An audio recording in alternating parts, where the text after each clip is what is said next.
Zia.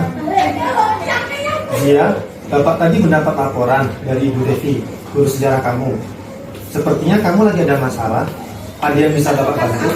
Apa yang terjadi? Iya Pak, jadi ini tadi saat di kelas dia ketahuan memakai lipstick Pak.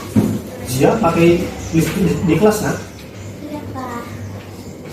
Ya, kita bisa menyelesaikan masalah ini. Bapak lihat, Zia tadi merasa senang melakukannya. Tapi yang Zia lakukan tidak tepat. Sekarang Zia dapat masalah, kan? Nah, sekarang mari kita bicarakan tentang keyakinan kelas dan keyakinan sekolah kita. Apa yang kita percaya, yang mana yang belum dilakukan. Tidak memakai lipstick di kelas Pak. Ya, Zia ingat dengan baik keyakinan kelas kita. Apakah ketika siswi memakai lipstick di kelas itu adalah tindakan yang baik? Tidak Pak. Tidak, kan? Kedepannya, apa yang akan Zia lakukan? Tidak memakai lipstick lagi Pak di kelas. Nah, sekarang mari kita mengindahkan keyakinan kelas kita. Besok, Zia di kelas bisa berperilaku lebih baik lagi. Bisa Pak. Baik, terima kasih Zia. Saat ditanya Pak Dian, saya merasa senang. Saya tidak merasa tertekan sama sekali. Pak Dian membimbing saya untuk menjadi siswa yang lebih baik lagi. Saya berjanji tidak akan mengulangi kesalahan saya lagi. Terima kasih Pak Dian.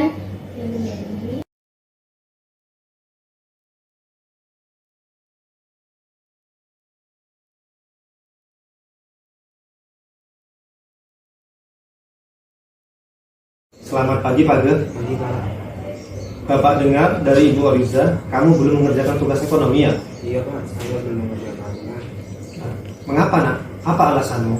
Belum sempat dikerjakan Pak. Saat di rumah saya harus membantu orang tua, menjaga adik, soalnya ibu menjaga warung. Ya, Bapak maklumi, sebagai anak kamu memang harus membantu orang kamu di rumah. Bener Pak, saya kasihan sama ibu saya, menjaga adik sendiri sambil jualan di warung Pak. Ya, Pak Ge. Berbakti kepada orang tua itu wajib. Tapi saat ini kamu kan masih sekolah, nak.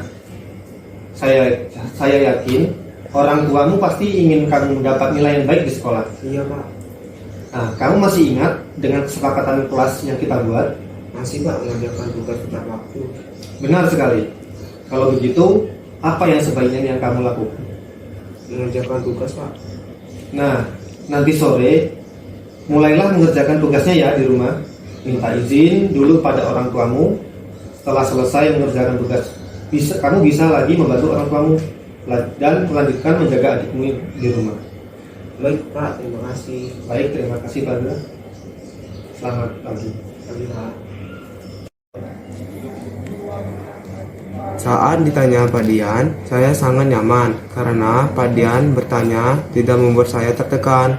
Walaupun saya membuat kesalahan, Pak Dian menuntut saya menyelesaikan masalah sendiri yang saya buat. Saya tidak akan mengulanginya lagi. Terima kasih Pak Dian.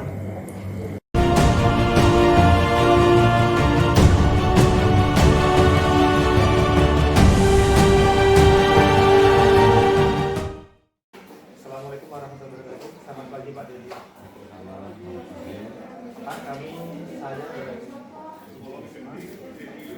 mau meminta izin akan mengadakan inseminasi budaya positif Pak untuk sekolah kita. Sebenarnya apa Pak?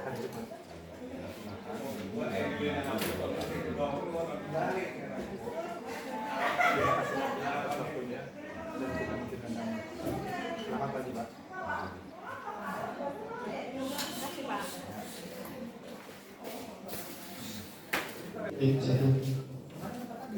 Bismillahirrahmanirrahim. Assalamualaikum warahmatullahi wabarakatuh.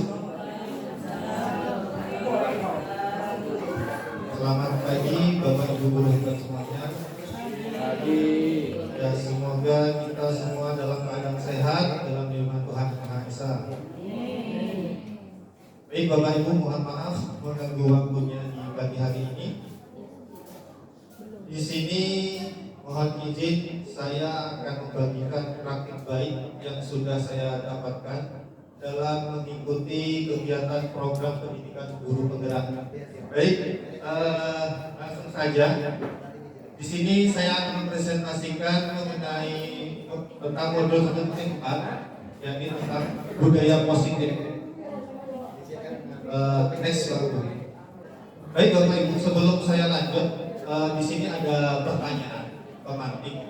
Menurut Bapak Ibu semuanya, setuju atau tidak setuju hukuman dapat mendisiplinkan anak?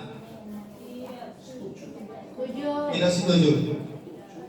Yang kedua, pemberian hukuman dengan hal positif seperti membaca atau membersihkan halaman sekolah dapat meningkatkan disiplin anak?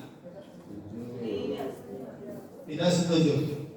Yang ketiga, memberi penghargaan dapat meningkatkan motivasi belajar anak? Setuju. Baik, kita simak dulu ya Pak ya jawabannya. Nanti akan kita simak di penjelasan berikutnya. Next slide. Nah, jadi ada 6 topik yang hari ini akan saya bagi ke Bapak Ibu semua.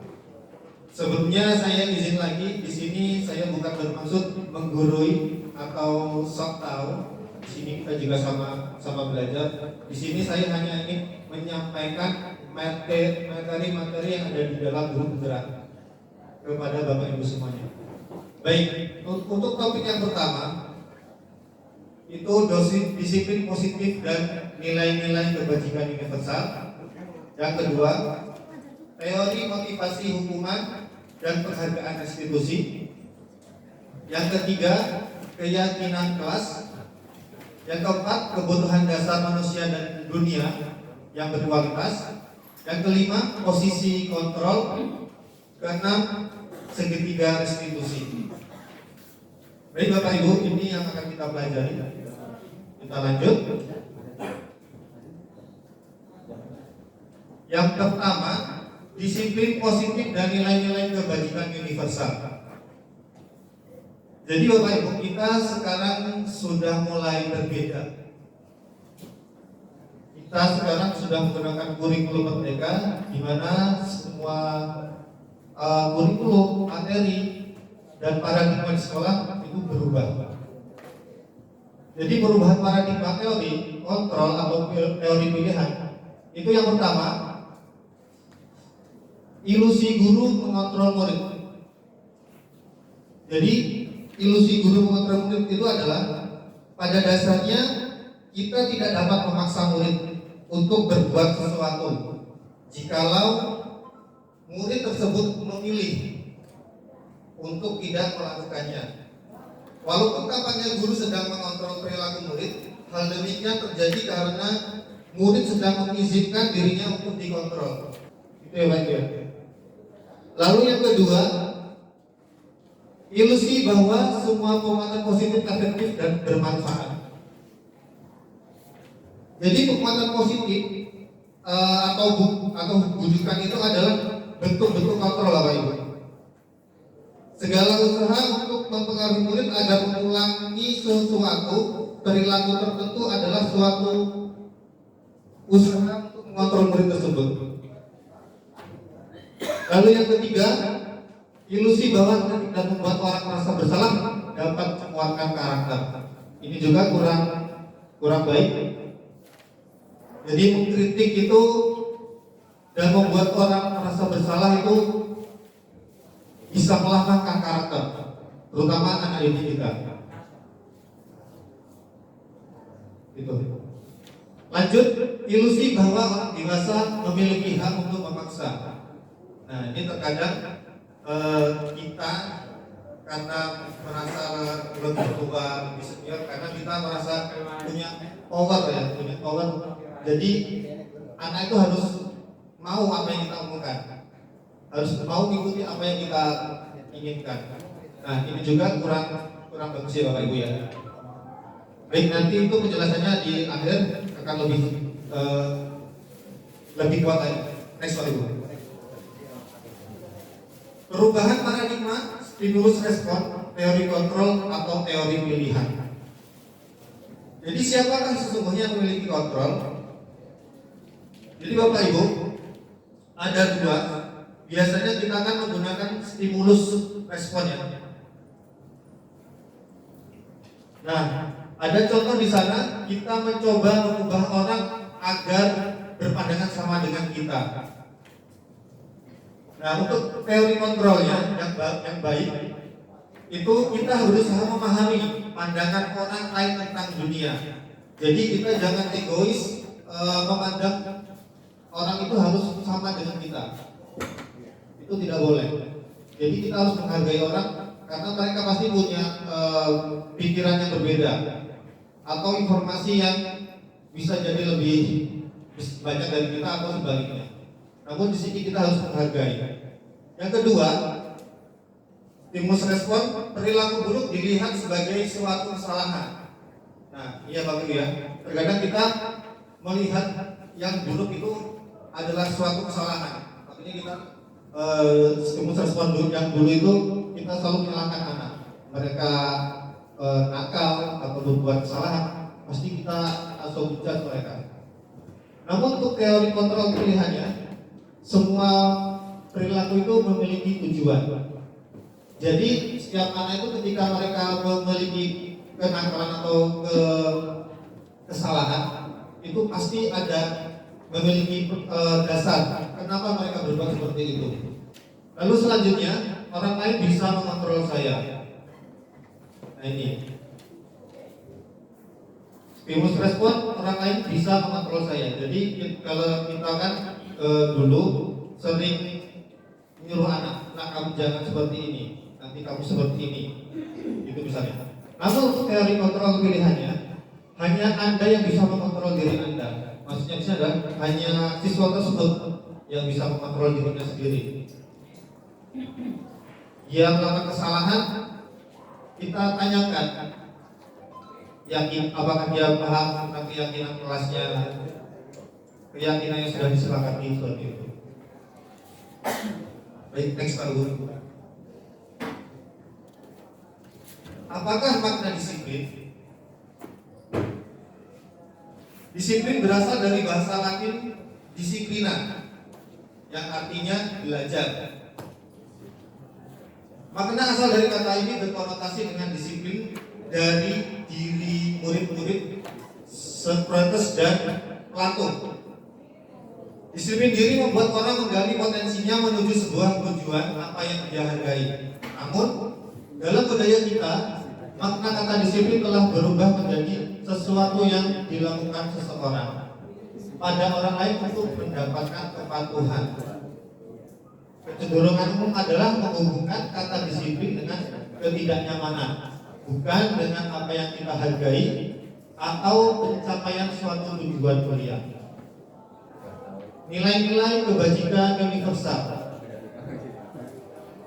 Nilai-nilai kebajikan adalah sifat-sifat positif manusia yang merupakan tujuan mulia yang ingin dicapai setiap individu, di mana nilai-nilai tersebut bersifat universal dan lintas bahasa, suku bangsa, agama maupun latar belakang. Setiap perilaku atau perbuatan memiliki suatu tujuan. Ini menurut Dr. William Glasser pada teori kontrol. Dengan mengaitkan nilai-nilai kebajikan yang diyakini seseorang, maka motivasi intrinsiknya akan terbangun sehingga menggerakkan motivasi dari dalam untuk dapat mencapai tujuan mulia yang diinginkan. Nah, nilai-nilai kebajikan yang ingin dicapai oleh setiap anak Indonesia ini sudah tercantum pada profil pelajar Pancasila. Bapak Ibu ada yang masih ingat isi dari profil pelajar Pancasila? Yang pertama, ya, beriman dan bertakwa pada Tuhan yang Maha Esa. Yang kedua, Bapak Ibu, mandiri. Yang ketiga, bernalar kritis. Yang keempat, berkebinekaan global. Yang kelima, gotong royong. Yang keenam, kreatif. Baik, kita masih ingat semuanya. Next Bapak Ibu. Kita lanjut yang kedua, teori motivasi hukuman dan penghargaan atau restitusi. Next, teori motivasi perilaku manusia. Jadi ada 3 ya Bapak Ibu. Yang pertama, Untuk menghindari ketidaknyamanan atau hukuman, biasanya ada pertanyaan seperti itu. Apa yang akan terjadi apabila saya tidak melakukannya? Lalu yang kedua, untuk mendapatkan imbalan dari orang lain atau institusi, apa yang akan saya dapatkan apabila saya melakukannya? Yang ketiga, untuk menghargai diri sendiri. Saya akan menjadi orang yang seperti apa bila saya melakukannya? Nah, ketiga ini merupakan teori motivasi perilaku manusia. Jadi yang pertama dan kedua itu motivasi dari dalam, dari luar ya, eksternal. Sedangkan yang terakhir ini yang ketiga adalah motivasi internal. Nah, disinilah merupakan tujuan dari disiplin positif.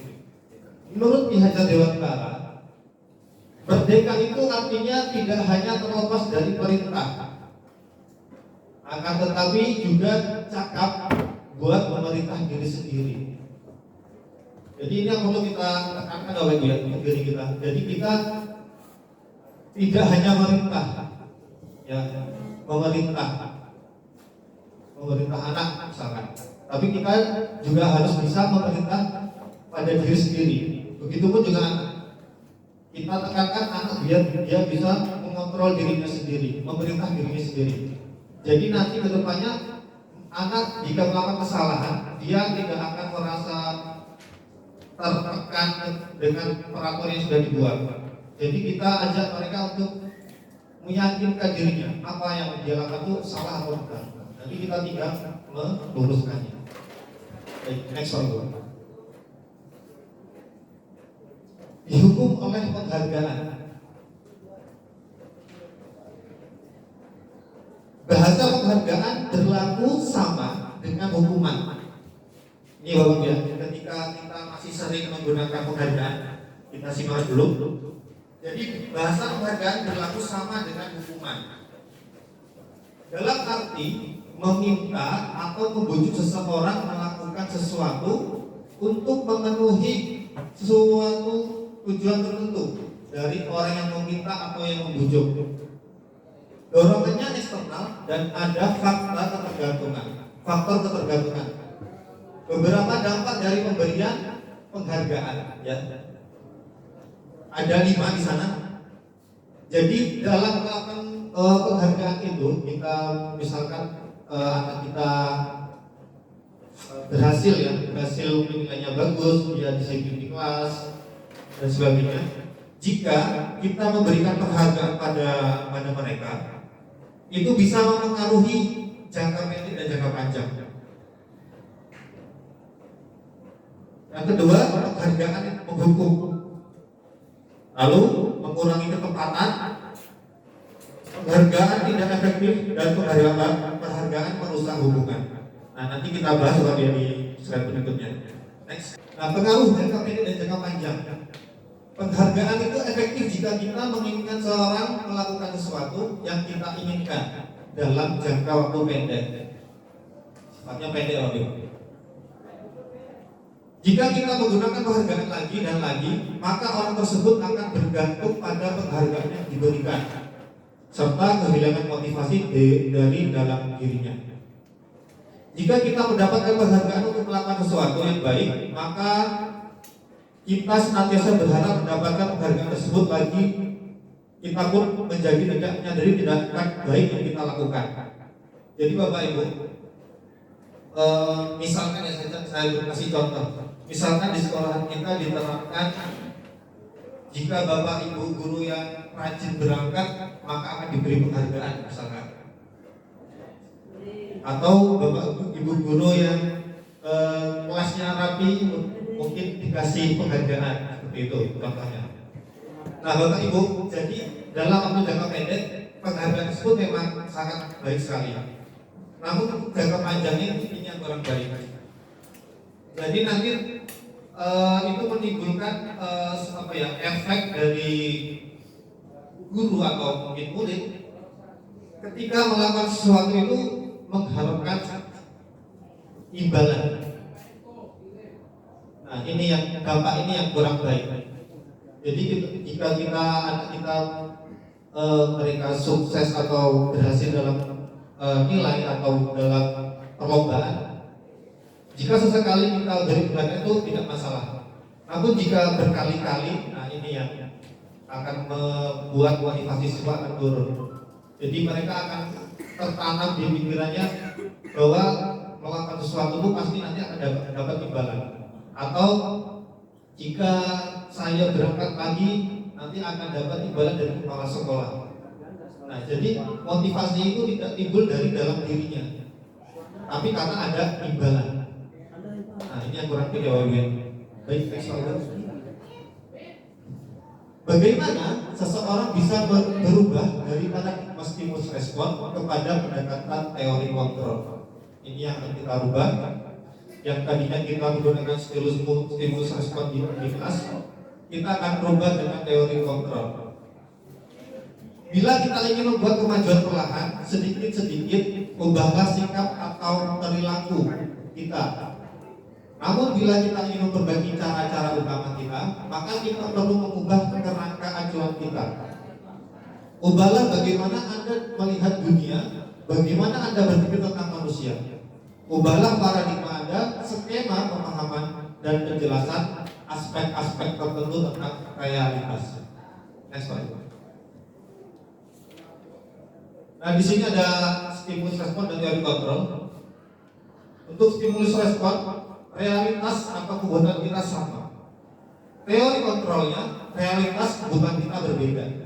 Yang saya sampaikan di awal tadi, semua orang melihat hal yang sama, setiap orang memiliki gambaran berbeda. Stimulus respon, kita mencoba mengubah orang agar berpandangan sama dengan kita. Teori kontrolnya, kita berusaha memahami pandangan orang lain tentang dunia. Jika perilaku buruk dilihat sebagai suatu kesalahan, maka teori kontrolnya semua perilaku memiliki tujuan. Orang lain bisa mengontrol saya. Teori kontrolnya hanya saya yang bisa mengontrol, atau hanya Anda yang bisa mengontrol diri Anda sendiri. Stimulus respon, saya bisa mengontrol orang lain. Teori kontrolnya, Anda tidak bisa mengontrol orang lain. Nah, jadi ini yang kita rubah ya Pak Ibu ya. Pemaksaan ada pada saat bujukan gagal. Namun teori kontrolnya, kolaborasi dan konsensus menciptakan pilihan-pilihan baru. Bapak Ibu, ada 3 motivasi perilaku manusia. Yang pertama, untuk menghindari ketidaknyamanan atau hukuman. Ini adalah tingkat terendah dari motivasi perilaku manusia. Biasanya orang yang motivasi perilakunya untuk menghindari hukuman atau ketidaknyamanan akan bertanya, apa yang akan terjadi apabila saya akan melakukannya? Apa yang akan terjadi apabila saya tidak melakukannya? Sebenarnya mereka sedang menghindari permasalahan yang mungkin muncul dan berpengaruh pada mereka secara fisik, psikologis maupun tidak terpenuhnya kebutuhan mereka. Bila mereka tidak melakukan tindakan tersebut, motivasi ini bersifat secara eksternal.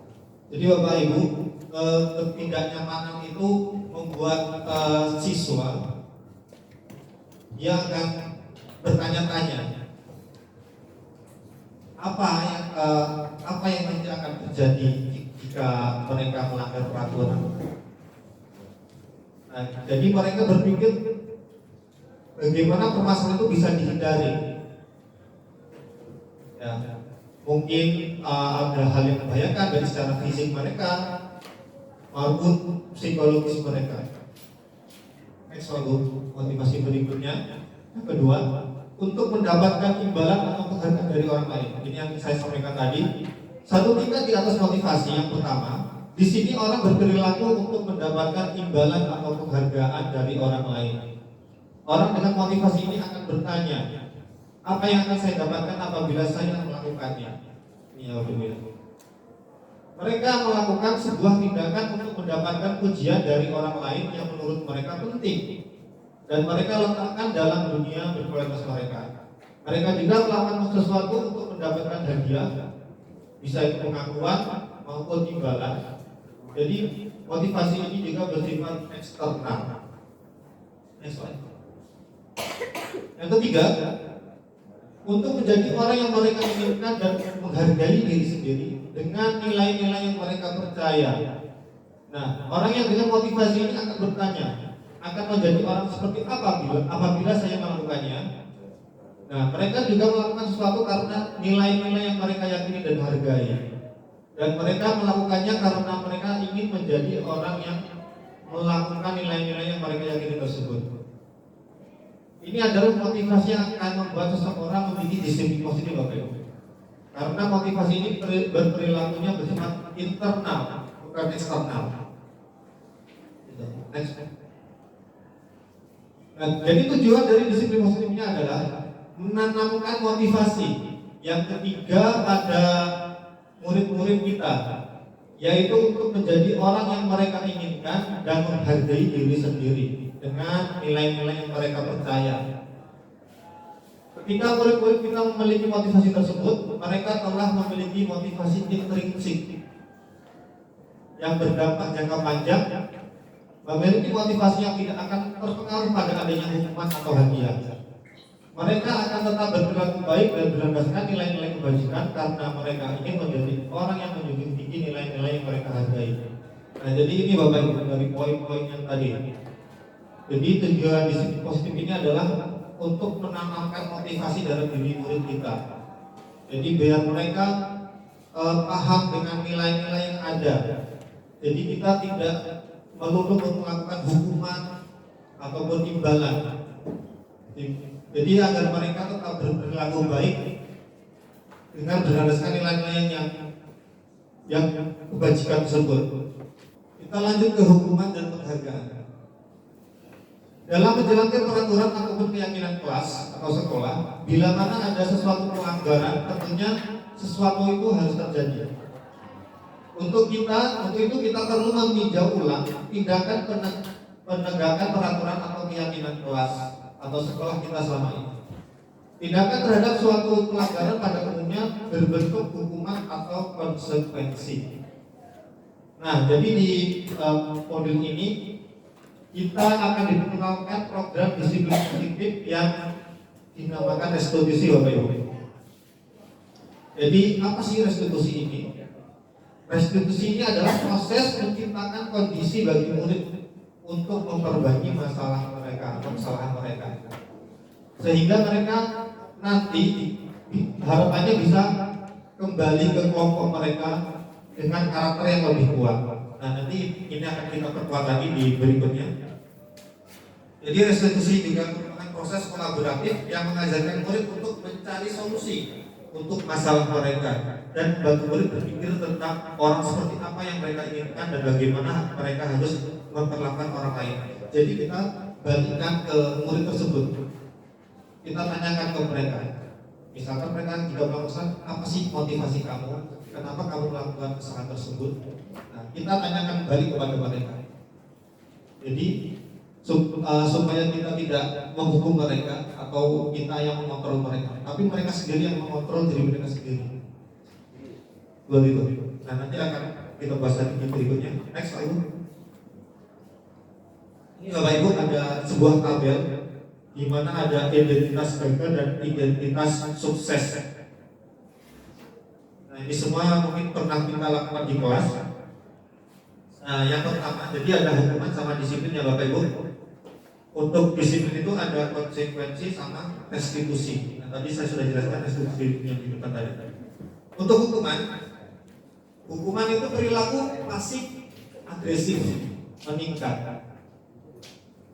Namun dalam identitas suksesnya, dalam disiplin konsekuensi, penguatannya hanya bertahan dalam jangka waktu pendek. Dengan restitusinya, masalahnya akan terpecahkan. Selanjutnya, hukuman sistem tidak akan berjalan bila murid tidak takut. Ya, di mana-mana kalau ada hukuman, kalau murid itu nggak takut nggak bisa jalan ya. Ya, namun di sini dalam disiplin konsekuensi memerlukan monitoring dan supervisi terus-menerus dari guru. Dan restitusinya, murid belajar bertanggung jawab untuk perilakunya. Jadi murid bertanggung jawab atas perilakunya sendiri. Hukuman berlaku hanya pada sebuah restitusi atau tidak berlanjut pada kehidupan nyata. Dalam disiplinnya, dalam konsekuensi, membantu penerapan mengikuti peraturan dalam masyarakat. Untuk restitusi, fokus pada pemecahan masalah dalam jangka waktu yang panjang. Jadi inilah kelebihan dari restitusi ya Bapak.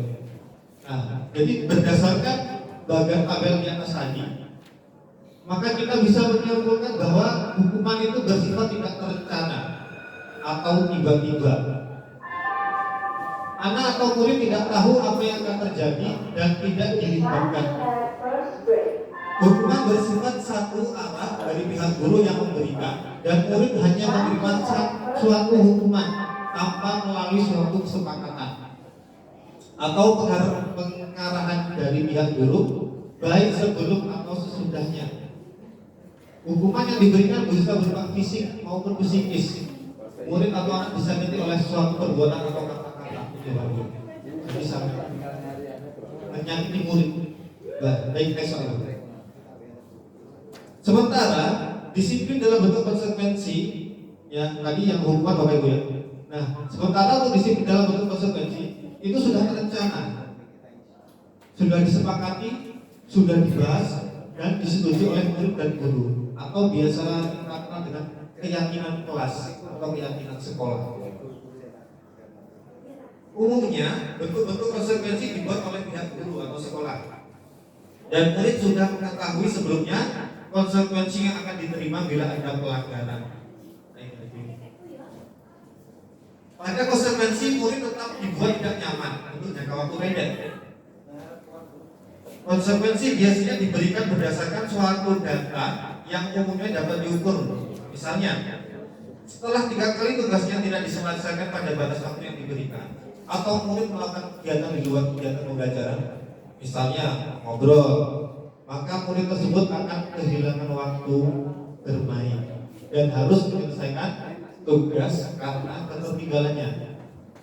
Nah, peraturan dan konsekuensi yang mengikuti ini sudah diketahui oleh sebelumnya oleh murid tersebut. Jadi sikap guru ini senantiasa memonitoring murid. Kita ingatkan lagi Bapak Ibu. Kita tanyakan, kenapa? Apa yang buat kamu suka main di kelas? Apakah mungkin dia bosan dengan pelajaran kita? Nah, jadi di sini sikap kita sebagai guru senantiasa memonitor murid kita. Apa itu restitusi? Saya ingatkan kembali ya. Restitusi adalah proses menciptakan kondisi bagi murid untuk memperbaiki kesalahan mereka, sehingga mereka bisa kembali pada kelompok mereka atau teman-temannya dengan karakter yang lebih kuat. Restitusi juga merupakan proses kolaboratif yang mengajarkan murid untuk mencari solusi untuk masalah mereka dan membantu murid berpikir tentang orang seperti apa yang mereka ingin atau yang diinginkannya.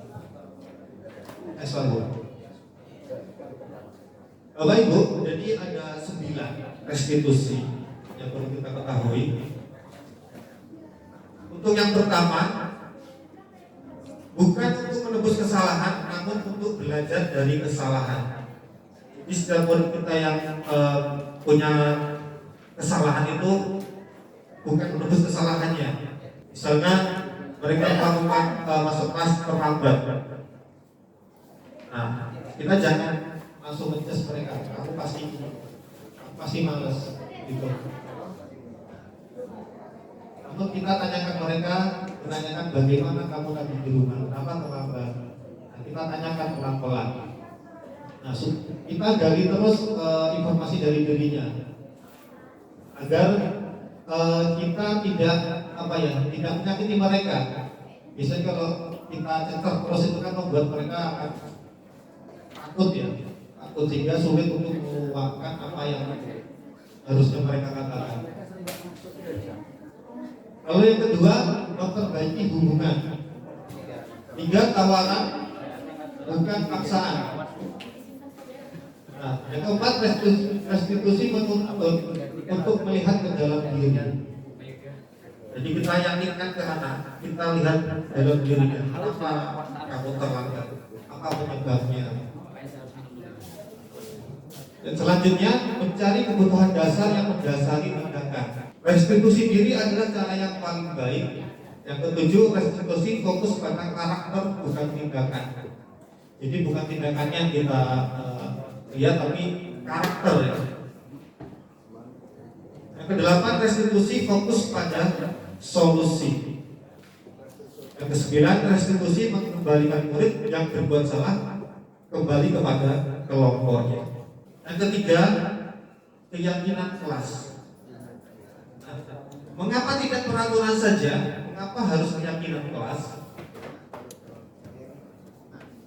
Mengapa kita memiliki peraturan harus menggunakan helm bila dari kendaraan roda 2? Kira-kira kenapa Bapak Ibu? Biar jatuh tidak? Ya keamanan ya Bu ya. Ya. Berikutnya, mengapa kita memiliki peraturan 3M menggunakan masker, mencuci tangan dan menjaga jarak 1,5 meter? Ini apa Bapak Ibu? Untuk menghindari ya kesehatannya, ya betul sekali. Jadi untuk mendukung motivasi intrinsik, kembali ke nilai-nilai atau keyakinan-keyakinan lebih menggerakkan seseorang dibandingkan mengikuti serangkaian peraturan-peraturan. Kebutuhan dasar manusia dan dunia berkualitas. Jadi Bapak Ibu, ada 5 kebutuhan dasar kita. Yang pertama itu bertahan hidup. Nah, kita semua juga perlu ya Pak ya, bertahan hidup. Lalu ada kebebasan, ada kesenangan, penguasaan, dan kasih sayang dan rasa diterima. Nah, kelima kebutuhan inilah yang harus kita dapatkan atau kita punyai. Bukan hanya kita ya Bu ya, murid juga, mereka juga butuh 5 dasar ini. Ini juga harus ada di pada murid kita. Bapak Ibu, kebutuhan bertahan hidup itu kan kebutuhan yang bersifat fisiologis ya. Jadi untuk bertahan hidup misalnya seperti apa contohnya? Kesehatan. Apalagi Bapak Ibu? Rumah, ya, makanan, keamanan, mungkin kebutuhan biologis. Ya, jadi sebagai bagian dari proses reproduksi termasuk kebutuhan untuk tetap bertahan hidup. Jadi komponen psikologis itu pada kebutuhan ini meliputi kebutuhan akan perasaan aman. Nah, yang kedua, kasih sayang dan rasa diterima. Nah, kebutuhan ini itu kan dan kebutuhan yang lainnya itu merupakan kebutuhan psikologis ya, kebutuhan untuk disayangi dan diterima. Ini meliputi kebutuhan akan hubungan dan koneksi sosial. Kebutuhan untuk memberi dan menerima kasih sayang, dan kebutuhan untuk merasa menjadi bagian dari suatu kelompok atau masyarakat. Jadi kebutuhan itu juga meliputi keinginan untuk tetap terhubung dengan orang lain, seperti teman, keluarga. Nah, selanjutnya penguasaan. Kenapa penguasaan juga termasuk dari kebutuhan dasar? Karena kebutuhan ini berhubungan dengan kekuatan untuk mencapai sesuatu, menjadi kompeten, menjadi terampil, dan diakui prestasi atau keterampilan. Merasa didengarkan dan merasa memiliki rasa harga diri itu kebutuhan termasuk penguasaan ya Pak ya. Jadi penguasaan ini atau kebutuhan pengakuan atau atas kemampuan kita. Kebutuhan ini meliputi keinginan untuk dianggap berharga, bisa membuat perbedaan, bisa membuat pencapaian, kompetensi yang diakui dan dihormati. Selanjutnya kebebasan. Kebebasan ini adalah kebutuhan yang akan kemandirian, memiliki pilihan dan mampu mengendalikan arah hidup seseorang. Anak-anak dengan kebutuhan kebebasan yang tinggi menginginkan pilihan mereka, di mana mereka perlu banyak bergerak, suka mencoba-coba,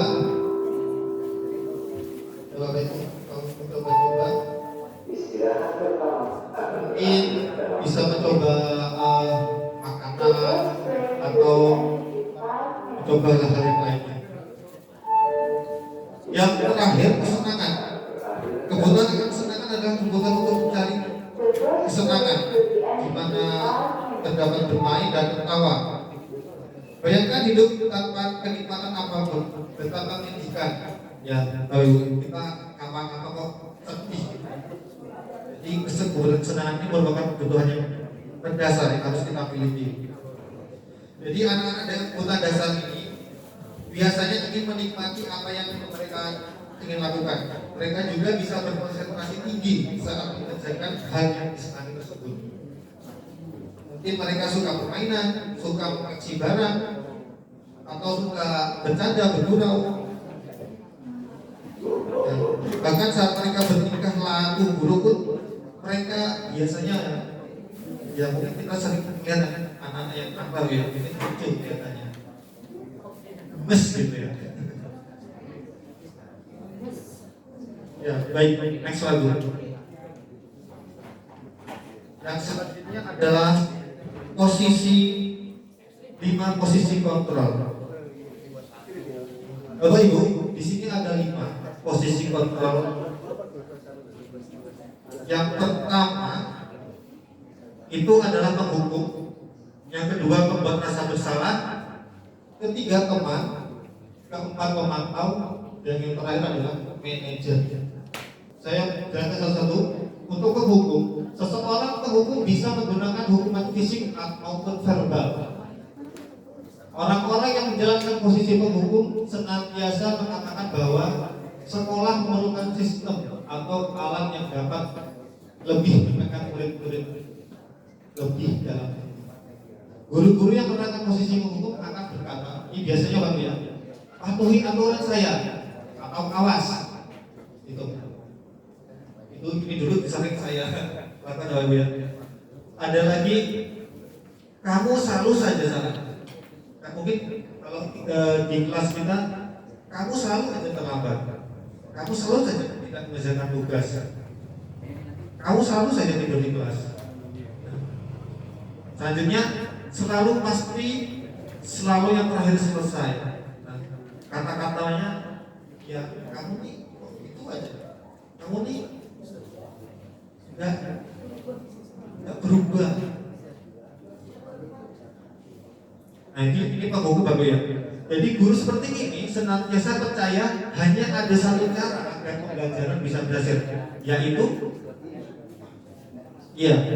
cari anak itu lalu minta hukum. Ya. Jadi perilaku di dalam teori kontrol ini untuk hukuman itu kurang bagus Bapak Ibu. Nah nanti akan kita tahu di slide selanjutnya. Baik, next Pak Ibu. Yang kedua, membuat merasa bersalah. Pada posisi ini biasanya guru akan bersuara lebih lembut. Membuat rasa bersalah akan menggunakan keheningan yang membuat orang lain merasa tidak nyaman, bersalah, atau rendah diri. Kata-kata yang keluar dengan lembut itu biasanya seperti, ibu sangat kecewa sekali dengan kamu. Berapa kali Bapak harus memberitahu kamu ya? Gimana coba kalau orang tua kamu tahu kamu berbuat begini? Nah, biasanya ini ya, kita selalu membuat murid merasa bersalah. Nah, di posisi ini murid akan memiliki penilaian diri yang buruk tentang diri mereka. Murid merasa tidak berharga dan telah menyayangkan orang-orang disayanginya. Jadi mereka merasa kecewa Bapak Ibu, karena kita membuat mereka merasa bersalah. Kamu ini kecewa Bapak ya atas perilakuan kamu. Nah ini membuat diri mereka itu apa ya Bapak ya? Down. Mereka merasa apa ya, buruk tentang dirinya. Nah jadi teori ini itu masih kurang bagus ya Bapak Ibu ya. Baik, lanjut yang ketiga, next. Sebagai teman, nah ini biasa yang sering saya lakukan, mungkin Bapak Ibu guru semua juga. Guru pada posisi ini tidak akan menyakiti murid, namun akan tetap berupaya mengontrol murid melalui persuasi. Posisi teman pada guru bisa negatif ataupun positif. Positif di sini berupa hubungan baik yang terjalin antara guru dan murid. Guru di posisi teman menggunakan hubungan baik dan humor untuk mempengaruhi seseorang. Nah, ada contoh. Biasanya mereka akan bertanya, ayo bantulah demi Bapak ya. Ayo ingat tidak bantuan Bapak selama ini. Ya sudah, kali ini tidak apa-apa. Nanti Ibu bantu bereskan. Nah itu Bapak Ibu ya. Jadi hal negatif dari posisi teman adalah bila suatu saat guru tersebut tidak membantunya, maka murid akan kecewa dan berkata, saya pikir Bapak atau Ibu guru itu teman saya, sohib saya, TS gitu. Jadi maka murid akan merasa kecewa Bapak Ibu dan tidak mau lagi berusaha. Nah, hal yang lain mungkin timbul adalah murid hanya akan bertindak untuk guru tertentu. Jadi misalkan di sini saya bisa mungkin si A lah contohnya ya, si A itu manutnya sama saya. Mungkin nanti ketemu Bapak Ibu si A tersebut jadi apa ya, kembali lagi ke kenakalannya. Mungkin tugas-tugasnya tidak dikumpul, masuk kelas telat, atau mungkin perkataan dari kita tidak didengarkan gitu. Tapi dia hanya takut atau patuh pada satu guru tersebut karena dia merasa guru tersebut sudah jadi temannya karena sudah akrab. Pada dasarnya baik kalau kita bisa dekat dengan guru, tapi di sisi lain itu sangat menakutkan. Next slide. Memantau berarti mengawasi. Pada saat kita mengawasi, kita bertanggung jawab atas perilaku orang-orang yang kita awasi. Nah, di posisi memantau berdasarkan pada peraturan-peraturan dan konsekuensi dengan menggunakan kondisi sanksi atau konsekuensi, kita dapat memisahkan hubungan pribadi kita dengan murid kita. Sebagai seseorang yang menjalankan posisi pemantau, jadi biasanya pertanyaan yang diajukan itu seperti apa ya? Peraturannya apa? Apa yang telah kamu lakukan? Sanksi atau konsekuensinya seperti apa? Nah, jadi seorang pemantau sangat mengendalikan perhitungan, catatan atau data yang dapat digunakan sebagai bukti atas perilaku seseorang. Jadi kayak kita itu punya bahan data. Jadi untuk menegosi anak ini. Posisi pemantau sendiri berawal dari teori stimulus respon yang menunjukkan tanggung jawab guru dan kontrol murid. Baik, next slide. Nah, yang terakhir ini adalah posisi manajer.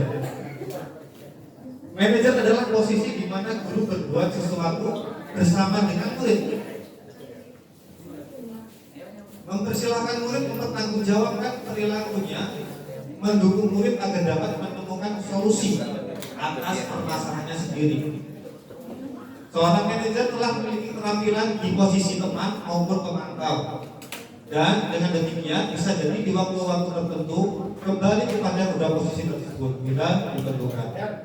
Namun, bila kita menginginkan murid-murid kita menjadi manusia yang merdeka, mandiri dan bertanggung jawab, maka kita perlu mengacu pada restitusi yang dapat menjadikan murid kita seorang manajer bagi dirinya sendiri.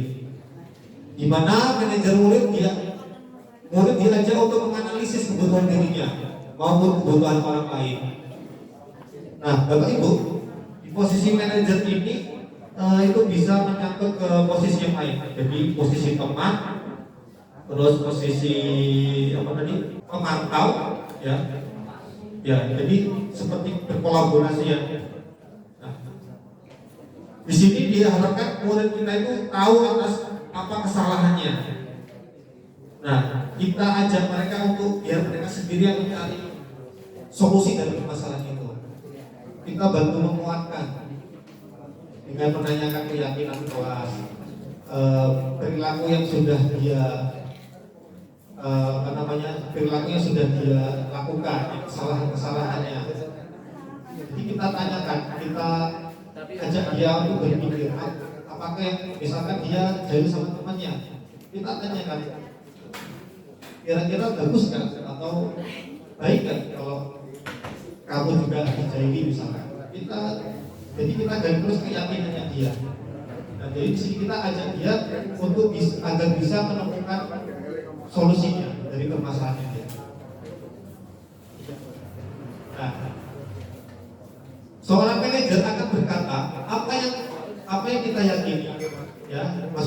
kembali ke keyakinan kelas.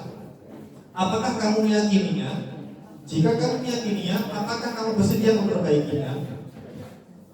Jika kamu memperbaiki ini, hal ini menunjukkan apa tentang dirimu? Apa rencana kamu untuk memperbaiki hal ini? Jadi tugas seorang manajer bukan hanya untuk mengatur perilaku seseorang. Kita juga membimbing murid untuk dapat mengatur dirinya sendiri. Seorang manajer bukannya memisahkan murid dari kelompoknya, tapi mengembalikan murid tersebut kepada kelompoknya agar dia kembali lebih kuat. Oke, next one, yang terakhir, segitiga restitusi. Bapak Ibu, ada 3 segitiga restitusi di sini.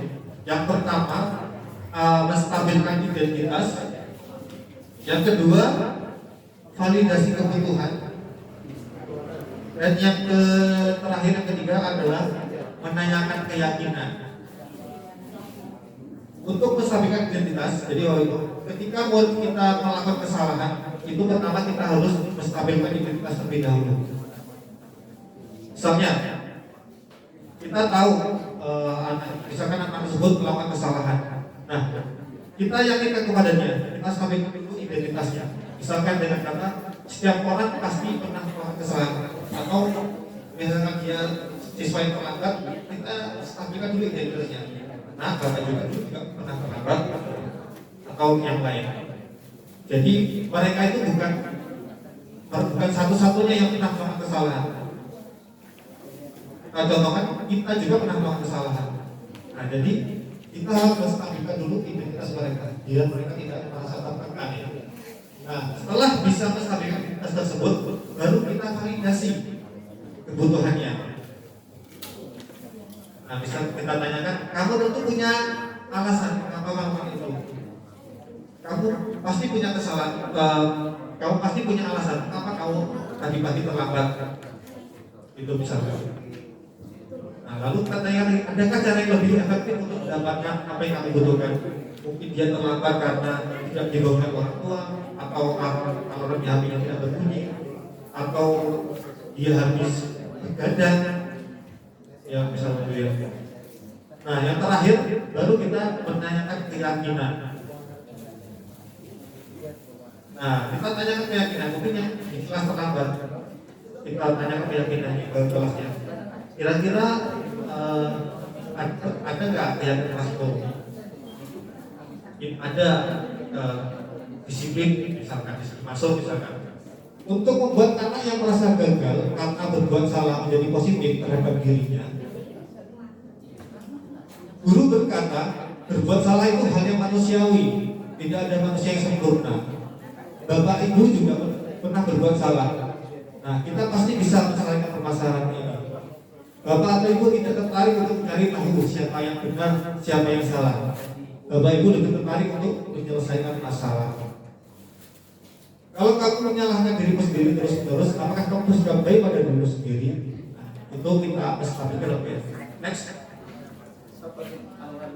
Nah, untuk yang validasi tadi, itu bantu murid untuk mengenali basic atau kebutuhan dasar yang ingin dipenuhinya ketika melakukan kesalahan itu. Jadi pada dasarnya setiap tindakan manusia tujuannya adalah memenuhi basic atau kebutuhan dasar, ya, kekuatan, kebebasan, cinta, dan itu. Selanjutnya menanyakan keyakinan. Anda melihat kesalahannya dihubungkan dengan norma sosial dan nilai-nilai yang mendasari manusia berinteraksi dengan orang lain. Nah, yang contohnya guru berkata, apa nilai kita yang percaya di kelas? Nah, kelas yang ideal itu seperti apa sih? Kamu ingin jadinya seperti apa? Jadi kita tanyakan ya Pak, apa yang kamu rasakan, apa ketika kamu melakukan itu? Kamu jadi orang seperti apa? Nah, contohnya. Baik, baik Bapak Ibu, demikian tadi pemaparan dari saya dari disiplin positif, teori motivasi, hukuman dan penghargaan, keyakinan kelas, kebutuhan dasar manusia, lalu ada 5 posisi kontrol, dan terakhir ketiga restitusi. Baik Bapak Ibu, demikian pemaparan dari saya. Kurang lebihnya saya mohon maaf. Saya akhiri. Assalamualaikum warahmatullahi wabarakatuh.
Silakan disiapkan kelompok.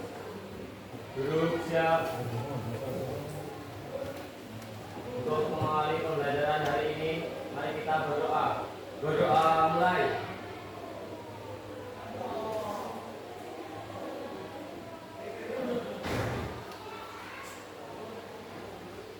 Berdoa selesai. Beri salam. Selamat pagi. Assalamualaikum warahmatullahi wabarakatuh. Apa kabar anak-anak hebat? Baik. Alhamdulillah. Baik, ini pertama kita ketemu ya. Ketemu kita pertama kali. Sebelumnya Bapak lihat manajernya nggak hadir? Ya, ada yang sakit? Oke, sebelum kita mulai pembelajaran ya, ini kan kita baru pertama kali nih. Bapak mau buat keyakinan kelas. Ya. Jadi tujuannya apa? Tujuannya supaya kita menciptakan lingkungan kelas yang nyaman. Yang nyaman, yang harapannya bisa membuat kita senang untuk belajar ya. Itu. Jadi di sini Bapak punya sebuah kertas. Nanti kalian boleh isikan harapan apa ya? Harapan atau keinginan kelas seperti apa yang ingin kalian punya di kelas ini. Ya. Di sini Bapak akan bagikan satu-satu. Kalian boleh milih mau warna apa? Ya boleh. Boleh warna hijau atau kuning.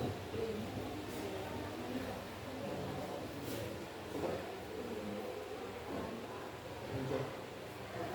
Mau hijau atau kuning?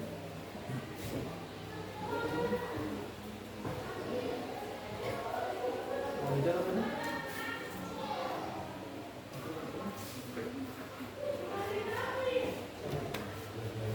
Satu aja.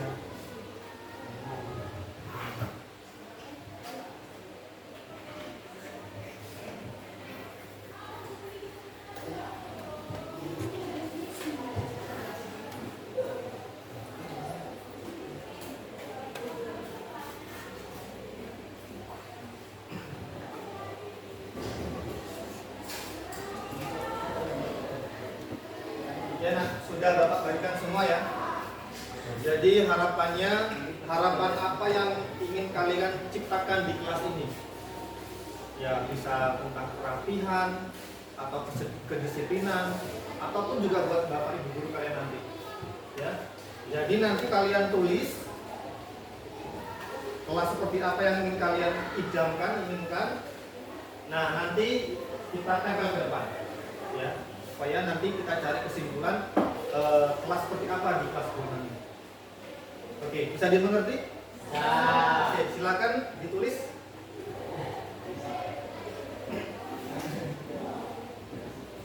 Kalian mendambakan kelas yang seperti apa?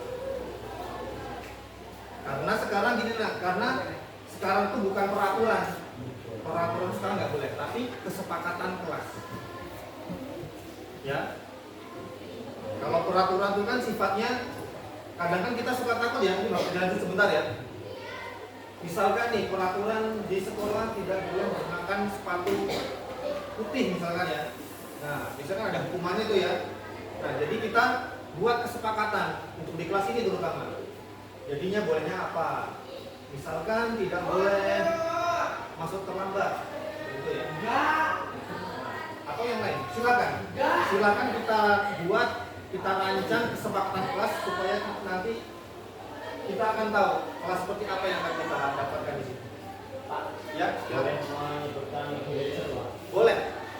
boleh menyebutkan lebih dari satu, ya.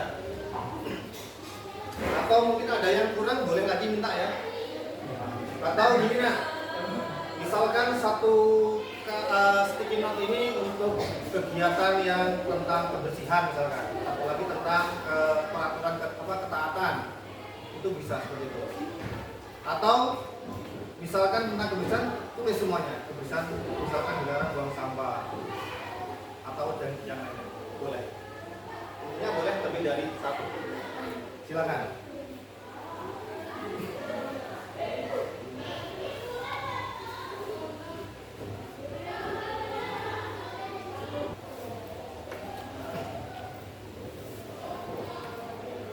Boleh lebih dari satu, ya boleh lebih dari satu. Silakan kalian tuangkan di situ kelas seperti apa yang kalian inginkan, supaya kita nyaman di kelas dan belajar kita juga nyaman. Bapak kasih contoh mungkin tidak ada pembulian misalkan, itu juga bisa. Apa aja yang penting itu jadi kesepakatan kelas kita bersama.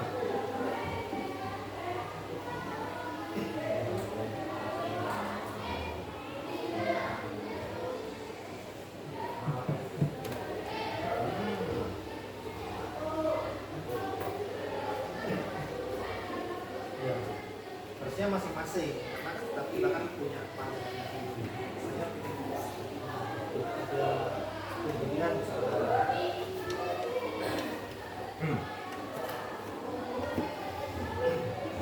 Ada yang sudah selesai? Yang sudah selesai bisa ditempel ke depan sini ya. Kesepakatan kelas.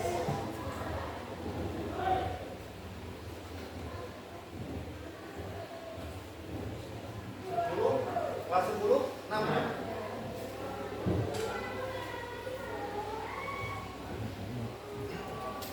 Yang sudah selesai boleh ditempel ke depan. Bapak bagikan Excel di sini.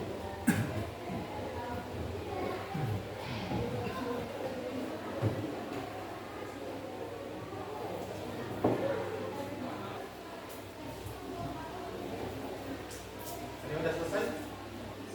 Silakan ditempelkan.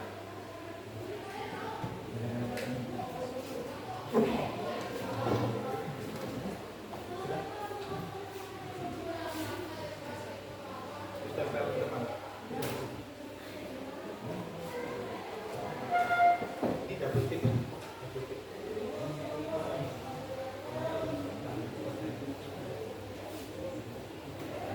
Yuk, yang lain? Silakan.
Sudah semuanya ya. Sekarang Bapak ingin coba berdua orang. Silakan kalian mengkelompokkan kesepakatan yang sudah kalian buat sesuai dengan isinya. Misalkan yang kebersihan dengan kebersihan, ya.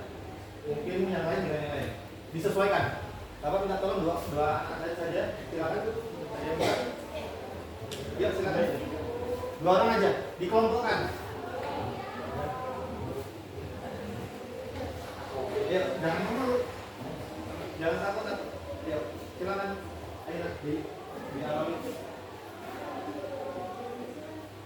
Kita kualifikasikan kesepakatan yang sudah dibuat itu.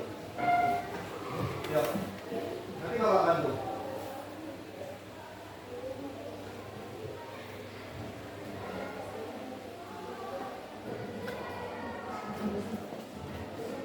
Coba mana?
Ada bukannya enggak? Bukannya kok enak? Iya, sesuai.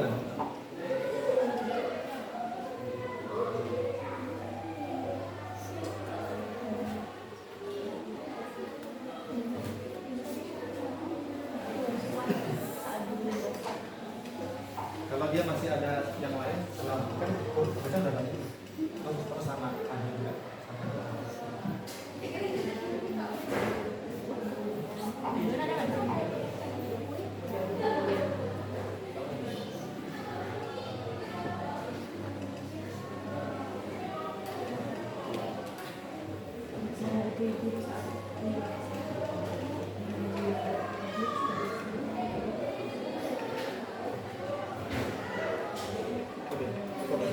Oke, terima kasih. Terima kasih. Nah, jadi ini sudah kita tetapkan kesepakatan kelas kita. Tadi teman-teman kalian sudah mengisahkan. Jadi di sini ada tentang kebersihan dan ada lagi tentang kebersihan dan dilarang membuang kelas, dilarang tidur. Terus ada lagi tadi yang mana harus saling tolong menolong ya. Ini sudah dikelompokkan. Nah, di sini Bapak ingin kalian semua ini kan sudah kita pisahkan ya, sudah kita pisahkan. Bapak mungkin ada beberapa anak minta tolong dikelompokkan, diklasifikasikan. Kita tulis kembali, sudah kalian tulis. Jadi ada berapa saja di situ tentang kebersihan, terus kenyamanan di kelas, ya. Diambil poin utamanya. Oke, Pak. Ada yang bisa ini? Oke, Bantu? Mariati. Dikelompokkan, kita ambil kesimpulan dari kesepakatan yang sudah kita buat. Ya. Tuh. Ayo, silakan. Nanti Bapak bantu. Mariati, ayo. Banyak aneh. Ya, ya boleh. Ya. Dua orang. Jadi kita simpulkan, nak. Setelah kita dapati kesepakatan kelas ini, kita simpulkan. Jadi kita simpulkan biar nanti jadi satu kesepakatan yang utuh. Ya, silakan. Lihat kembali, ditinjau kembali. Maju. Ya, Bapak bantu.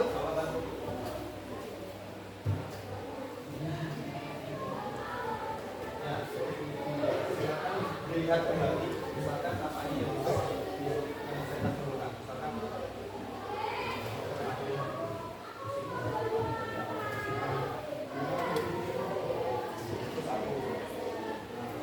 ya, disimpulkan. Mungkin dari kebersihan dulu.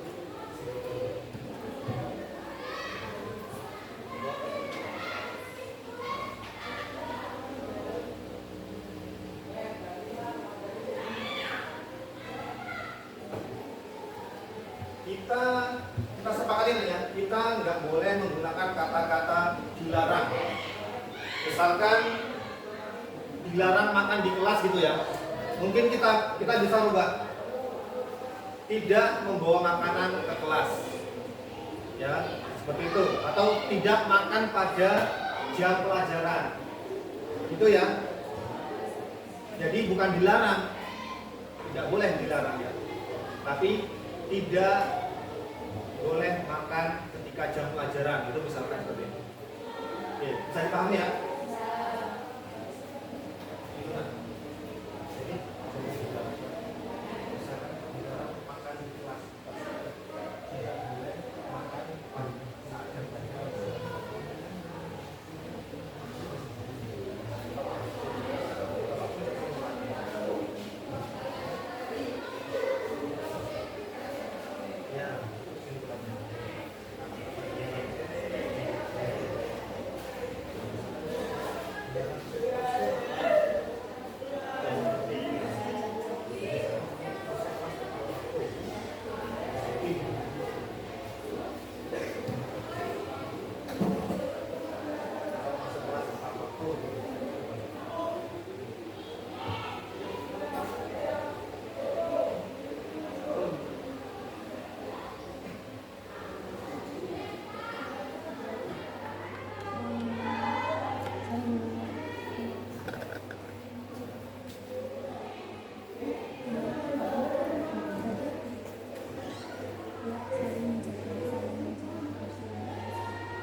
Menjaga kebersihan kelas.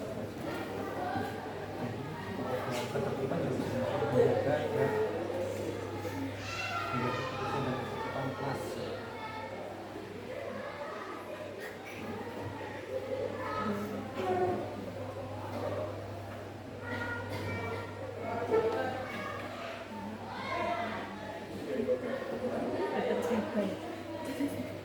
Menjaga kebersihan dan ketertiban kelas.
sudah menjabarkan kesimpulan kelas kita. Jadi nak, dari sebanyak ini yang sudah kalian tempel di depan, sudah ditemukan, disimpulkan ada 6 peraturan kelas. Ya. Bapak minta tolong bacakan, nah, biar teman-temannya mendengarkan. Bisa ke depan. Dibacakan. Jadi ini kesepakatan kelas kita ya. Silakan dibacakan. 1. Tidak boleh makan saat jam pelajaran. 2. Menjaga kebersihan dan ketertiban kelas. 3. Hadir tepat waktu. 4. Menghormati guru dan teman. 5. Utamakan solidaritas dan gotong royong. 6. Saling menghargai sama teman. Baik, terima kasih. Silakan dibacakan. Oke, terima kasih. Jadi nak, sudah didengar tadi ya dari teman kalian. Jadi kesimpulannya, Bapak ulang lagi, ada 6 kesepakatan kelas kita.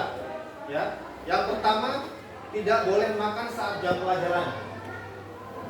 Yang kedua, menjaga kebersihan dan ketertiban kelas. Yang ketiga, hadir tepat waktu. Yang keempat, menghormati guru dan teman. Yang kelima, utamakan solidaritas dan gotong royong. Dan yang keenam terakhir, saling menghargai sesama teman. Oke, bisa dipahami semuanya ya? Nah, nanti ketua kelas tolong ini dibuat, ditempel di depan supaya setiap hari kita baca. Jadi harapannya tidak ada siswa kita, anak-anak Bapak yang melanggar kesepakatan kelas kita. Oke ya, bisa dipahami? Oke, jadi sekali lagi nanti ketua kelas tolong ini diperbanyak. Maaf ya, bukan diperbanyak, tapi dibuat apa namanya? Grafik ya atau tabel ya, supaya bisa ditempel di kelas kalian. Ya, supaya bisa dibaca selalu. Oke, bisa dipahami? Baik, terima kasih. Itu saja dari Bapak. Kesepakatan kelas kita mohon kita taati secara bersama. Ya, semoga bisa kita laksanakan dengan baik. Ya, Bapak akhiri. Wassalamualaikum warahmatullahi wabarakatuh. Waalaikumsalam warahmatullahi wabarakatuh. Selamat pagi. Pagi, Pak.